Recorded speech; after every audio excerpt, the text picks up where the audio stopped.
aí no Beira-Rio, Rodrigo Oliveira, o que está acontecendo agora? Está falando o diretor esportivo Andrés D'Alessandro. Vamos ouvir. Vamos lá, vamos ouvir um pouquinho. Porque o que vocês fizeram junto com a comissão nos últimos meses do ano passado fez com que o torcedor acreditasse muito mais em vocês, muito mais no nosso trabalho. Isso gera uma expectativa muito grande e nós temos uma responsabilidade que é boa, é muito boa, mas nós temos uma responsabilidade ainda muito maior. Acredito muito, como o Bissol falou, na continuidade do trabalho, continuidade do nosso elenco. Se vocês veem hoje, todo o nosso elenco que terminou o ano está aqui. Gosto muito da continuidade de uma comissão que entrou há 4 meses e que fez um trabalho sensacional, junto com os atletas, que entendeu o que o clube precisava naquele momento, que entendeu o que a torcida precisava também, não só resultados, sino também rendimento, e nós tivemos as duas coisas. Isso faz com que a gente consiga ter uma expectativa maior. Acredito muito no rendimento, não só no resultado. O resultado muitas vezes pode ser a curto prazo, mas o rendimento nos dá uma visão a longo prazo, e é o que a gente procura, é o que a gente busca. Reforçar os meninos da base. Muitas vezes se falou, e nos últimos tempos, que o Inter não trabalhava na base, e hoje a gente se encontra, como o Bissol falou, com 1/3 do nosso grupo, quase 1/3 de jogadores da base, jogadores que vêm mostrando nos treinamentos um trabalho bom, que vem sustentando o trabalho, que vem se adaptando muito bem ao nosso grupo, que vem fazendo ou tendo uma conduta importante, comandada e supervisada pelos jogadores mais, não vou chamar de velhos, os mais experientes, o que me deixa muito feliz, porque a gente marca o caminho, e nós vamos precisar deles. Não é aumentar a pressão é com outros jogadores, com outros atletas, é conosco, mas vocês sabem que levar e carregar a camisa do Internacional é muito importante pela história do nosso clube, pelo que o clube representa a nível mundial, e nós ficamos muito felizes de ter vocês no nosso elenco. O que eu vou falar para vocês? Nós temos um ano pela frente importantíssimo. Eu queria falar para a torcida também. O torcedor tem sido uma peça fundamental no ano passado, em momentos não tão bons e em momentos bons. Ele tem nos carregado, tem carregado o nosso time, tem carregado o nosso clube, como sempre foi, e eu acredito que não seja diferente o ano que vem. Eu acho que um momento de sinergia, é um momento de pensar de que o clube precisa da nossa união. Eu já falei isso na minha reapresentação o ano passado. O clube precisa da união de todos. A expectativa que se criou ano passado tem que ser acompanhada pelo nosso trabalho, pelo nosso entendimento, pelo momento financeiro do clube também. Nós temos que ser sinceros, nós temos que falar a verdade, e nós vamos falar. A nossa situação é difícil, não é fácil. Não é só o Inter que passa por um momento difícil, mas a gente está com muito trabalho, com uma gestão consciente, com uma gestão que sabe o trabalho que deve fazer e aonde pode mudar ou não mudar, fazer com que nossa equipe, o nosso time continue competitivo, e nós vamos ser competitivos, não só na qualidade, senão no perfil dos nossos jogadores. Eu falei isso ano passado e continuo falando e vou reafirmar.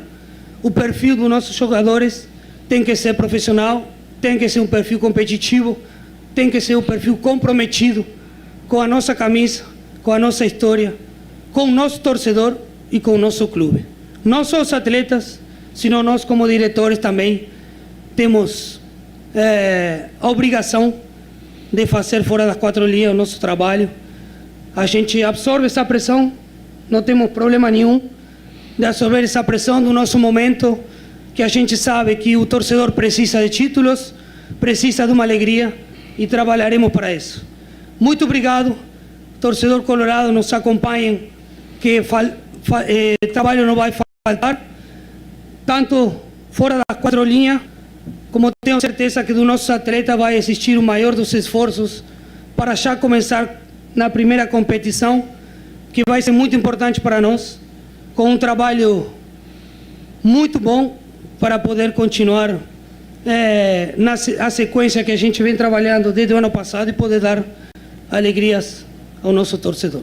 Valeu? Tá aí. O D'Alessandro agora aplaudido pelos jogadores e pelos dirigentes presentes.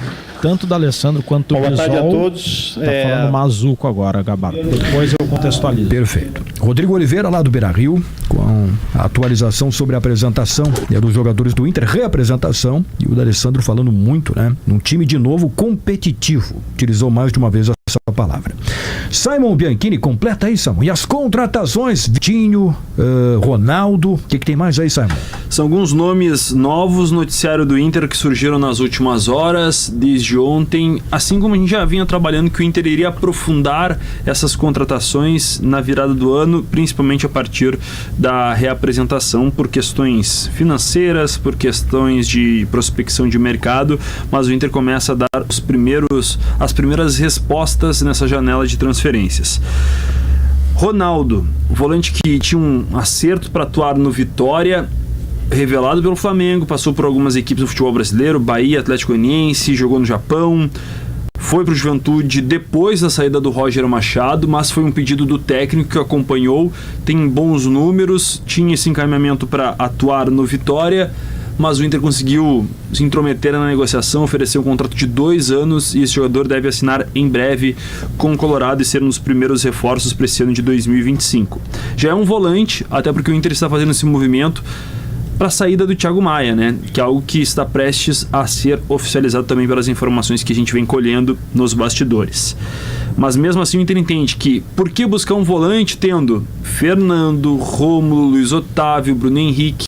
O Inter entende que é uma posição que o Fernando não vai aguentar uma temporada, ele vai fazer 38 anos, não vai aguentar uma temporada jogando quarta e domingo, né? Muitos jogos com intensidade de futebol brasileiro.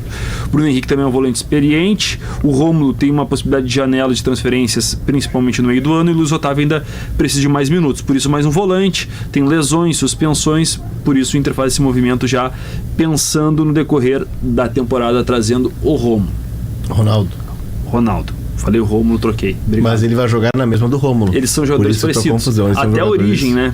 Os dois jogaram no Juventude e fazem eventualmente uma outra posição. Só que o Rômulo jogou também como lateral no Juventude, né? Isso. Mas o Ronaldo, ele é mais 5 do que 8. Ele é um cara que desarma bem, que recupera bem, tem muito vigor físico. O que faltou para ele para dar o salto na carreira, ele é base do Flamengo, é o complemento, né? É o passe em profundidade, é trabalhar um pouquinho mais a bola. Ele é o tipo de volante que recupera e perde, mas tem muita força física. O Roger conhece ele. Ele não trabalhou com o Roger no Juventude, ele trabalhou com o Roger no Bahia por mais de uma temporada. Ele é o substituto do Kaique. Isso, exatamente. Quando o Kaique lesiona, um tempo depois o Juventude encontra o Ronaldo para ser o substituto. Vai bem, na toa que chamou a atenção de algumas equipes do futebol brasileiro. O Inter está ultimando detalhes para fechar com esse jogador. Você me perguntou também, Gabardo, sobre Vitinho. Esse nome surgiu hoje, o Wagner Martins confirmou a informação. Empréstimo de 1 ano, jogador que teve destaque no Atlético Paranaense, vendido ao Dínamo de Kiev, volta logo na sequência para o próprio Atlético Paranaense e em 23 e 24 atua por empréstimo no Bragantino. 99 jogos, são 8 gols marcados, 7 assistências. Jogador de 25 anos, joga principalmente na ponta esquerda e chega para uma lacuna que o Inter já entendia que precisava para o seu elenco para preencher. Mais um ponta. Isso significa que o Inter vai se desfazer de algum jogador? Não necessariamente. O Wesley não vai sair, pelo menos é isso que o Inter entende. Krasnodar, a negociação não foi adiante pelo montante que iria ser transferido para os cofres do Inter, mas também por um desejo do próprio jogador que não quer, neste momento que ele teve um drama familiar com a morte do seu pai, não quer deixar o Brasil, principalmente para atuar na Rússia, que é um mercado que tem algumas limitações por conta do conflito com a Ucrânia. Então esse negócio não deve andar mais. O Wanderson daí sim tem uma possibilidade de saída, se fala muito no Vasco ainda com interesse nesse jogador, mas ainda não chegou uma proposta à mesa do Inter. O Vasco tem que pagar o David antes, né? É um valor que o Inter já contabiliza como certo porque ele bateu as cláusulas e teve a lesão ligamentar lá. Ele teve a lesão no jogo seguinte a ter batido a cláusula. Por um jogo. Quanto é? 17 milhões na época. Como a moeda estrangeira deu uma valorizada, eu não lembro se agora é euros ou dólares, mas esse valor pode até ter subido. Mas entra no cálculo do ano passado. O Inter coloca isso no exercício de 2024. E o Vasco paga quando quiser. Dentro da lógica hoje do futebol brasileiro, sim. Mas é uma negociação que o Inter já trata como encerrada porque ele atingiu as metas. São os 2 primeiros nomes que o Inter deve oficializar, mas trabalha ainda para trazer mais um zagueiro, um lateral esquerdo porque o René não fica. O Bernabei deve ser anunciado nesta quarta-feira, pelas informações que nós temos. Troca de minutas, está tudo bem resolvido, bem encaminhado. O Bernabei já comunicou a pessoas próximas em Porto Alegre que voltará ao Rio Grande do Sul ainda nessa semana. Anúncio na quarta, a ideia é que ele nos próximos dias volte daí para assinar esse contrato de 4 anos com o Inter e iniciar os trabalhos para o início do gauchão e para esse amistoso contra a seleção mexicana. Mas mesmo assim o Inter prepara também algumas liberações. Tem uma negociação que dá para colocar como surpreendente. Vocês se recordam do Gabriel Ruffi? Sim. Mais um Itália, né? Mais um ano de contrato com o Inter e tem uma sondagem, uma negociação com o Torino da Itália. Olha só. E o que chama atenção, 32 anos, foi rebaixado ano passado com o Atlético Paranaense, mas ele tem dupla cidadania. E seria um empréstimo de 6 meses, afinal o contrato com o Inter tem duração até o final de 2025. Caso ele atinja algumas metas, compra fixada. O Sport também tem interesse nesse jogador, mas a preferência dele é para pela primeira vez. Não, o Sport de Recife. Sport Recife. Que chama atenção porque um jogador que já tem uma idade um pouco mais avançada e vai fazer o inverso. Geralmente os jogadores na cidade voltam pro futebol brasileiro, ele está cruzando o oceano para atuar pela primeira vez. O Roger não gosta do Gabriel também. Assim como o Kudê. Não tenho essa informação que rejeita, mas ele não está nos planos do clube de forma institucional. O Inter está trazendo um outro 5, tendo o Gabriel disponível. Né? E também fica claro, né? Tem algumas pessoas, Léo, mais otimistas que acreditam que o Brasil pode ser a 5ª maior liga do mundo rapidamente. Ficaria atrás de Premier League, Espanha, Alemanha e Itália. E ficaria na frente da França. A questão essa do Gabriel indo pro Torino é uma mostra que jogar em time médio ou pequeno italiano hoje é bem diferente do que era antigamente. Então eles estão aceitando um jogador de 32 anos, que está longe de ser um destaque técnico aqui, o Inter porque não eles quer. precisam Rebaixado. de jogadores e é o dinheiro que eles têm. O Torino é um clube Torino que já tradicional. contratou o Júnior, Capacete, o Casagrande. O Torino nunca O conseguiu. Miller foi estrela do Torino. Isso foi depois do acidente aéreo, mas o que arrebenta eles é o acidente O aéreo. acidente aéreo, né? Que bate numa torre. O avião tá chegando Sim. e bate numa torre da igreja que ficava num monte. E o Miller tem uma história Era a ótima base da seleção. Bardo. Ele jogava pelo Torino, naquele campeonato italiano que tinha o Maradona, que tinha os holandeses, enfim, que era o super campeonato italiano, aquele que o Silvio Luiz narrava. Sim. E aí não tinha transmissão de todos os jogos, né? Pra quem é mais jovem, acha que sempre existiu essa facilidade. Passavam um jogo, inclusive os jogadores não sabiam o que os outros times faziam, porque eles não viam os jogos. É outro mundo. Outro mundo. E aí começou a surgir uma boataria no Torino, que tinha uma jogada do Napoli, que o Maradona recebia a bola de costas no meio campo e de bicicleta lançava o Careca. Aí, não, é brincadeira, isso aí é brincadeira. Mas o Miller falou pros caras, isso pode acontecer. Cara, no jogo em casa, o Napoli vai visitar o Torino, o Miller diz que tá lá, no ataque ele olha a bola, A bola chega no Maradona, E ele faz uma prepara a embaixadinha bicicleta. aí, bicicleta pro Careca, o Careca entra cara a cara, acerta o travessão.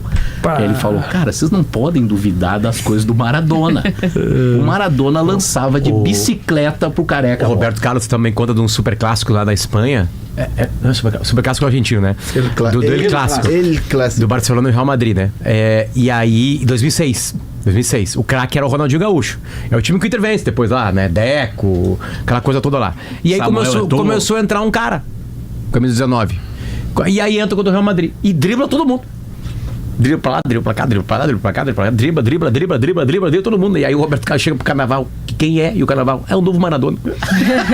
Tipo, imagina só dentro num clássico, porque é isso aí, né?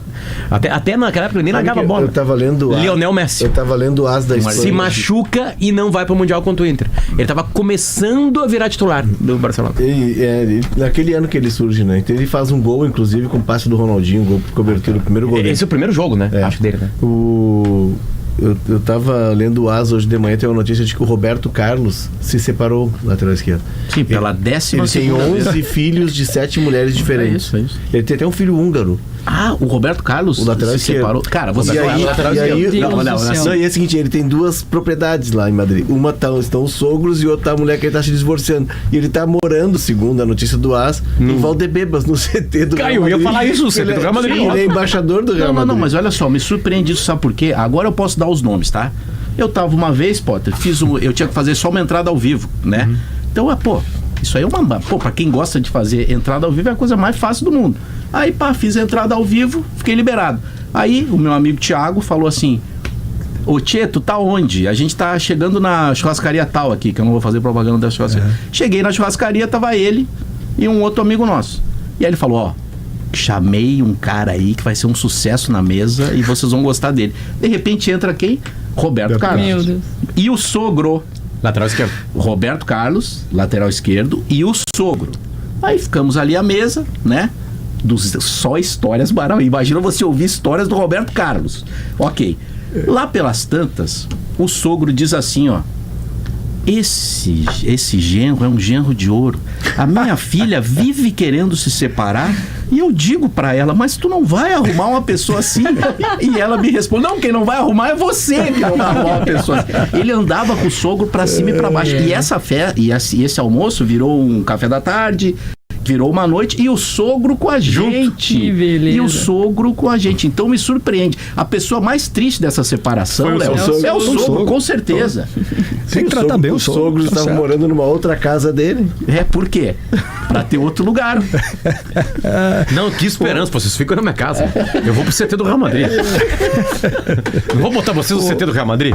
Ô Simon, o Roberto Carlos pagou a conta do sogro? Como é que foi? Só uma dúvida, assim. Não, pagou a conta de todo mundo. né? Não, Espera todo não. mundo. Teve outra que ele contou que no Real Madrid dos Galácticos, o Zidane botava a pilha no vestiário e falava assim, hoje eu quero ver quem vai fazer a melhor inversão de jogo. E aí o Zidane apostava no Beckham e o Ronaldo apostava no Roberto Carlos. E aí eles estavam ganhando o jogo de 1-0, eles esqueciam o jogo e o Fatiada. Roberto, de esquerda lá no Beckham e o Beckham, de direita aqui nele. Eles faziam isso no meio do jogo, cara. Porque o Zidane botava a pilha e eles apostavam. Mas é um timaço, né? É demais. Terminou aí, Rodrigo? Terminou a solenidade, a cerimônia de reapresentação do Internacional. O que mais me chamou a atenção nos discursos do executivo André Mazzucco, do diretor esportivo D'Alessandro e do vice de futebol José Olavo Bisol. A ênfase na delicada situação financeira do clube.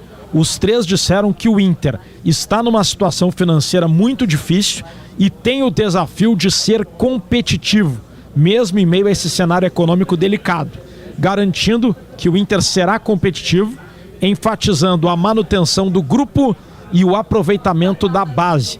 Todos eles ressaltaram que o Inter se reapresenta com um grupo formado por 1/3 dele jogadores oriundos da base. Ou seja, tanto a situação financeira delicada quanto a continuidade e o aproveitamento da base são as tônicas da reapresentação. E eu destaco uma frase do vice de futebol José Olavo Bisol, que foi na hora que não estávamos no ar. Abre aspas. não promoveremos desmanche. Ficou bem claro para mim, pessoal, que a realidade do Inter é a seguinte: quem está no grupo fica, à exceção do Thiago Maia, que está indo para o Santos. A base será aproveitada e as contratações serão no estilo Vitinho, Ronaldo, jogadores pouco badalados e reforços pontuais. Sim. Não esperem contratações de lotar aeroporto.